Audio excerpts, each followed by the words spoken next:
হচ্ছে কোণে বসে রয়েছে দোকানের পাশে।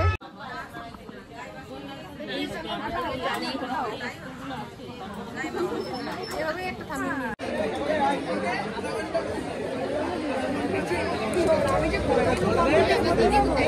কেমন হলো তোমাদের? ঠিকঠাক আছে?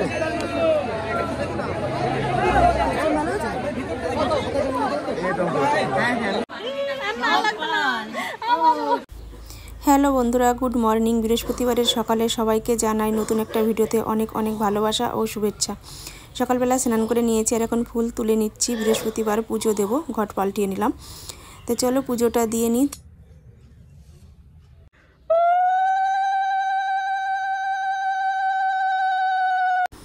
আজকে ছেলের লাস্ট পরীক্ষা, এর জন্য একটু তাড়াতাড়ি স্কুলে যেতে হবে।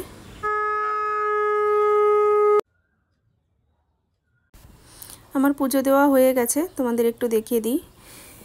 আজকে পুজো দিয়েছি, আঙুর ফল ছিল ঘরে, সেটা দিয়েই আর কিছু নকুলদানা দিয়ে। কেননা বেশি কিছু দিয়ে খুব গুছিয়ে গাছিয়ে পুজো দিতে গেলে অনেকটা টাইম লাগবে। তবুও বেশ যেটুকু করেছি ভালো করেই পুজো দিয়েছি। তো তোমাদের ঠাকুর দর্শন করিয়ে দিলাম। এবার যাব খাওয়া দাওয়া করতে। পুজো দিয়ে চলে আসলাম আর এখন খেতে বসে পড়লাম। এই যে ছেলে তো আগেই খেয়ে নিয়েছে, ওকে খেতে দিয়ে তারপরে আমি স্নান করতে গিয়েছিলাম। এখানে সকালবেলা ভাজা করেছি, আলু, বিন আর গাজর দিয়ে ভাজা করেছি, আর এখানে মাছ ভাজা রয়েছে, আর এখানে কিছু কালকের তরকারি রয়েছে। এই দিয়েই খাওয়া দাওয়া করবো। তো চলো খাওয়া দাওয়াটা সেরে নিই তাড়াতাড়ি, টাইমও হয়ে গেছে। তাড়াতাড়ি খেয়ে তারপরে আবার বেরিয়ে যেতে হবে। এখনই চলে এসেছে, ছেলেও ঘরে পরীক্ষা দিতে চলে গেছে। আমরা এখন এই যে পাখির অফিসে এখানে বসে রয়েছি। আজকে একটু মায়ের পরিমাণ বেশি আছে, কারণ আজকে লাস্ট পরীক্ষা। আর ব্যাগ যেহেতু ঘরে ওদের কাছে রাখতে দিচ্ছে না, মানে স্কুলের ভিতরেই রাখতে দিচ্ছে না, তার জন্য সব মায়েদের কাছে যে ব্যাগ রয়েছে, তারপরে যারা মোবাইল ফোন নিয়ে এসছে সেসব ফোনগুলো আমাদের কাছে রেখেছে। একটা ছাত্র আমার কাছে রেখেছে, ওর ফোনটা রয়েছে। আর এখন পড়ছে বৃষ্টি এখানে, এর জন্য একটু টেনশন হচ্ছে যে আমরা তো যাই হোক এই দেখো চালের নিচে রয়েছি, কোনো অসুবিধা হবে না, কিন্তু ওরা যেহেতু স্কুলের ভিতরে কারেন্ট চলে গেলে অন্ধকার হয়ে যাবে, তার সাথে সাথে মশার একটু উপদ্রব বেড়ে যাবে, এই নিয়ে টেনশন করছি। সেভাবে অতটা বুঝতেও পারিনি যে এরকম বৃষ্টি শুরু হয়ে যাবে, যে কোনো ছাতাও আনিনি। যদি এর থেকে বেশি পরিমাণে বৃষ্টি হয় তাহলে বেরোতেও পারবো না, আর পরীক্ষা শেষ হয়ে গেলে ওকে নিয়েও যেতে পারবো না, বসে থাকতে হবে। এই যে রাস্তা পুরো ভিজে গিয়েছে, দেখেছো?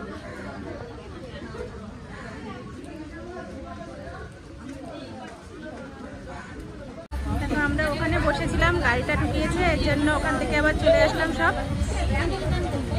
পিঙ্কি ব্লগার এদিকে সবাই যে শুনছে আমার ছেলের নামটা, তাই ওনাদেরকে একটু বললাম। আর দেখো আজকে তো লাস্ট পরীক্ষা, এর জন্য কত মায়েরা এসেছে। আর সব ব্যাগ, ছাত্রদের ব্যাগগুলো এখানে রাখা হয়েছে, আর আমার ছেলের ব্যাগটা তো আমার কাছে দিয়ে দিয়েছে। এখানকার দিদিরা আমার চ্যানেলের নামটা শুনে সার্চ করে বের করলো, এখন দেখছি।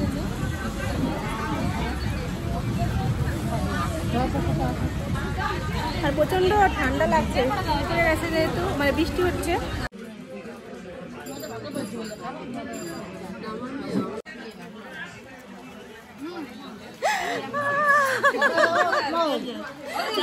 হাতের উপরে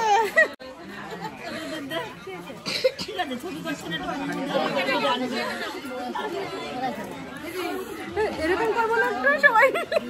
আজকে চা দিতে একটু লেট হয়েছে বলে এই দিদি আমাকে হাত পুড়িয়ে দিল, তো হাতের উপরে চা পড়ে গেছে যেখানে।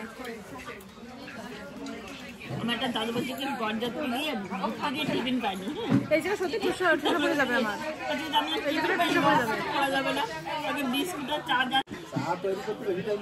যার জন্য আমাদের বিদ্যালয় আজকে দেখছেন, গত বছরও যারা এলাকার মানুষ দেখেছেন যে কোন জায়গা থেকে বিদ্যালয়টা আজ কোন জায়গায় পৌঁছে উন্নয়নে।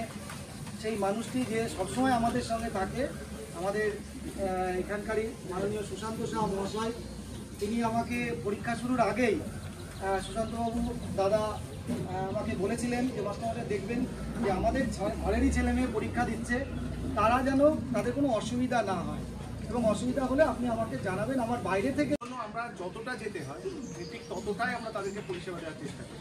খুব সম্প্রতি আমরা আমাদের এই ভিডিওতে একবার আমি নিয়ে নেবো, ভিডিওতে নিয়ে গেছে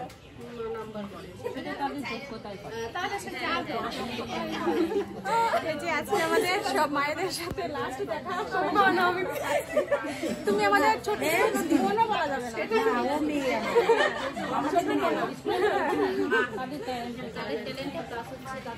যে সবাই রয়েছে এই সাইডে গল্প করছে। আর স্যাররা এসে তো স্যারদের বক্তৃতা দিল, কিছু টিফিনের ব্যবস্থা করেছে, সেসব কথাও বলে গেল আমাদের ছেলে মেয়েদের জন্য।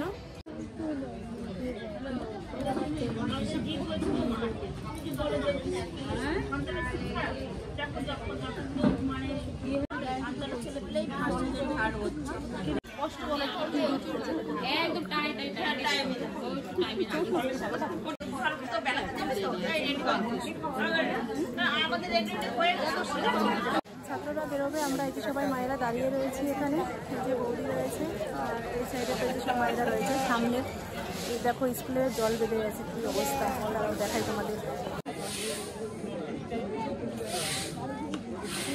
এখানে যে টিফিনের ব্যবস্থা করেছে সেগুলো সব এনে রেখেছে এখানে।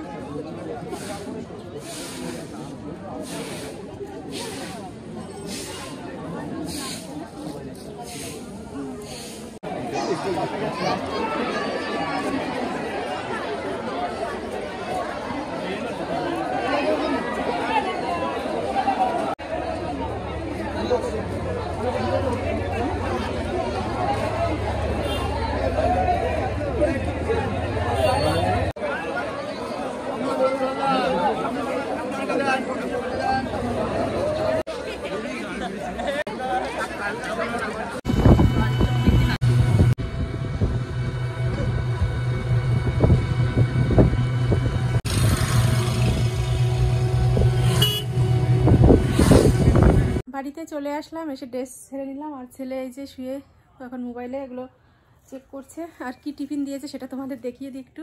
এই যে মিষ্টি দিয়েছে, এখন এটা ঢালবো, ঢেলে দেবো ছেলেকে খেতে। ওখানেই বলেছিলাম যদি খেতে চাই তো খেয়ে নিতে, বলছে যে না মিষ্টি জিনিস আমি খাবো না। তো এখন বাড়িতে নিয়ে এসেছি, হাত মুখও ধুয়ে আসলাম, তো চলো ঢালি তারপর ওকে খেতে দিই।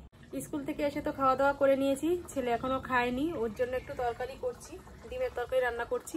সকালবেলা তো ভাজা করেছিলাম তাই দিয়ে খেয়ে গিয়েছিল, আর এখন একটু ঝোল তরকারি না দিলে দুপুরবেলা খাবে কি করে, এই জন্য একটু ডিমের তরকারি রান্না করছি।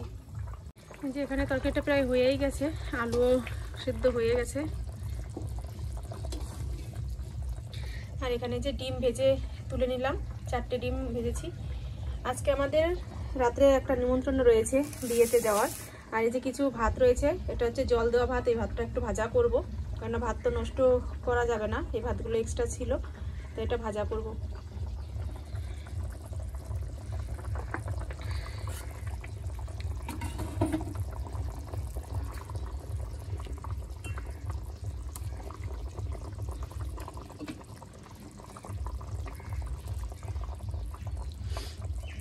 ভিডিওটা লাস্ট পর্যন্ত দেখতে থাকো। রাত্রে যাব, এবার বিয়ে এখনো পাইনি একটাও, আজকেই প্রথম। মানে শীতে তো কোনো বিয়েই পাইনি, তবে আজকে একটু বৃষ্টি হয়েছে, বৃষ্টির মধ্যে বিয়েতে যাব, কেমন কি হবে। আর দেখো চুল টুল তো শ্যাম্পু করা নেই, এখন একটু শ্যাম্পু করব, কেননা বিয়ে বাড়িতে গেলে শ্যাম্পু না করলে কিন্তু ভালো লাগে না। রাত্রে তেল দিয়েছিলাম মাথায়। চলো রান্নাটা করে নিই, ছেলেকে খেতে দিয়ে তারপরে শ্যাম্পু করব। স্নান তো করা হয়েই গেছে। আর কেমন সাজি, কেমন বিয়ে বাড়ি, সব কিছুই তোমাদের সাথে শেয়ার করব, দেখতে থাকো শেষ পর্যন্ত। ভাত ভাজা করা হয়ে গেছে, এই যে নামিয়ে নিয়েছি, আর সাথে তো ডিমের তরকারি করেছি, এই যে নিয়ে নিলাম। এখান থেকে আমি একটু খাবো আর ছেলেকে দেব। আর ও তো এই যে সাদা ভাত দিয়েছি ওকে, ও খাচ্ছে। স্কুল থেকে আসে খায়নি, আসে বললাম, স্কুল থেকে এসে খায়নি, তাই এখন দিয়ে দিয়েছি। আর এই যে আমার জন্য নিলাম এখানে, আর এখানে নিয়েছি একটা সন্দেশ আর হচ্ছে কিছু শসা। রেডি হয়ে বেরিয়ে পড়েছি বিয়েবাড়ি যাওয়ার উদ্দেশ্যে। বাবা আর আমি, ছেলেকে বললাম যাবে না, দাদাও যাবে না, তো চলো আমরা দুজনেই যাই বিয়ে বাড়িতে। দেখতে থাকো বিয়ের অনুষ্ঠানটা শেষ পর্যন্ত। বাড়ির কাছেই যেহেতু বিয়ে, তাই হেঁটেই চলে আসলাম। খুব সুন্দরভাবে লাইটিং করেছে রাস্তার উপরে, বেশ ভালো লাগলো। তার সাথে সাথে একটু জল বেঁধে গিয়েছিল, তো একটু কষ্ট করে হেঁটে চলে এসেছি। আর এই যে বিয়ে বাড়িতে ঢুকে পড়েছি, খুবই সুন্দরভাবে প্যান্ডেলটা সাজিয়েছে। তো চলো ভিতর দিকে যাওয়া যাক। একটু চাপা জায়গা, সামনে তো ওই যে ফুচকার স্টল টিস্টল রয়েছে, এখান থেকেই একটু শুনে নিলাম এই বোনটার কাছে যে কোণে কোথায় বসেছে। তা ও আমাকে দেখিয়ে দিল সামনে ওদিকে, বুঝতে পারছি না, মানে এতটাই চাপাচাপি আর এত লোকের ঠাসাঠাসি। তা ওর কাছে শুনে যে ভিতরে চলে আসলাম, তা দেখছি ও ওখানে বসে নেই, ও সবার সাথে সেলফি তুলছে। তাই আমি একটু বসলাম, একটু ওয়েট করলাম, কি করব, প্রেজেন্টেশনটা তো দিতে হবে, হাতে নিয়ে বসে রয়েছি। তা সবার সাথে যেহেতু গ্রুপ ছবি তুলছে, একটু ওয়েট করেছি। তাই যে ফটো তোলা হচ্ছে, তারপরে যখন বসবে তখন আমি দিয়ে দেবো। এই যে এখন বসেছে, তো আমার গিফটটা আমি দিয়ে দিলাম ওকে। আমাদের থেকে বয়সে অনেকই ছোট হবে, তো ওর সাথে একটু বসে কথা বলছি আর একটু ছবি টবি তুলে নিলাম। তো চলো এখন কফি খাই, খেয়ে তারপরে বাদবাকি যেসব জিনিসগুলো সেগুলো তোমাদের একটু দেখাই। এই যে বাবাও বসে রয়েছে, বাবাকেও 1 কাপ কফি এনে দিলাম। এত সুন্দরভাবে ডেকোরেশন করেছে, তাই বসে বসে একটু ভিডিও করছি। তো দেখতে থাকো ভিডিওটা শেষ পর্যন্ত, অনেক ইন্টারেস্টিং একটা ভিডিও, ভীষণ ভালো লাগবে। চলে আসলাম ফুচকার স্টলে। বিয়েবাড়ি এসেছি আর ফুচকা খাবো না সেটা তো আর হয় না, তাই এখানে সবার মধ্যে থেকেই দেখো 2টো নিয়ে নিয়েছি আর এই যে খেয়ে নিচ্ছি। এবার চলে আসলাম খাবারের টেবিলে। এখানে যে মেনু কার্ড রয়েছে আর কোণে আর বরের ছবিও রয়েছে, তোমাদের দেখিয়ে দিলাম। তার সাথে সাথে যে আমাদের পরিচিত যেসব মানুষজনগুলো রয়েছে তাদেরকেও তোমাদের একটু দেখিয়ে দিলাম। প্রথমে তো এখানে এই যে একটা ভেজিটেবিল আর সস দিয়ে দিয়েছে, এটাই এখন খাবো। এটা হচ্ছে বেশ গাজর, বিট এসব দিয়েই করেছে ভেজিটেবিলটা, তো তোমাদের একটু দেখিয়ে দিলাম। দেখার অপেক্ষা রয়েছে। খাওয়া দাওয়া তো হয়ে গেছে, এখন জামাই ড্রেস চেঞ্জ করতে গেছে, আসুক তারপরে দেখবো। বিয়ে বাড়ি থেকে বাড়ি চলে এসেছি, একটু বসেছিলাম জামাই দেখার অপেক্ষায়, কিন্তু জামাইটার দেখা হলো না। ড্রেস চেঞ্জ করতে গিয়েছে ঘরে, আর সেই আসতে অনেকটা লেট হবে, এর জন্য চলে আসলাম বাড়িতে। আর প্রচণ্ড ঠান্ডাও লাগছে, কেননা বৃষ্টি হয়েছে যেহেতু। বাবা দাঁড়িয়ে থাকতে চাইছে না। আর এই যে আইসক্রিম নিয়েছিলাম সেটা আর খাইনি, নিয়ে এসেছি বাড়িতে। আর মেন বিষয় হচ্ছে এটাও গলে যাবে। দাদার জন্য মানে বাবারটাও নিয়ে এসেছি, আমারটাও নিয়ে এসেছি, খাইনি। বাবারটা দাদাকে দিল আর আমারটা যে ছেলেকে দিলাম, তাই নরম হয়ে গেছে, তাই না বাবা? হ্যাঁ, উপরটা গলে গেছে। তো চলো ভিডিওটা আজকের মতো এখানেই শেষ করছি। তোমরা ভালো থেকো, সুস্থ থেকো, আর আমার চ্যানেলটি সাবস্ক্রাইব করে আমার পাশে থেকো। কেমন লাগলো আজকের ভিডিও কমেন্ট করে জানিও, ভালো লাগলে একটা লাইক করো। চলো আজকের মতো গুড নাইট, আগামীকাল দেখা হবে।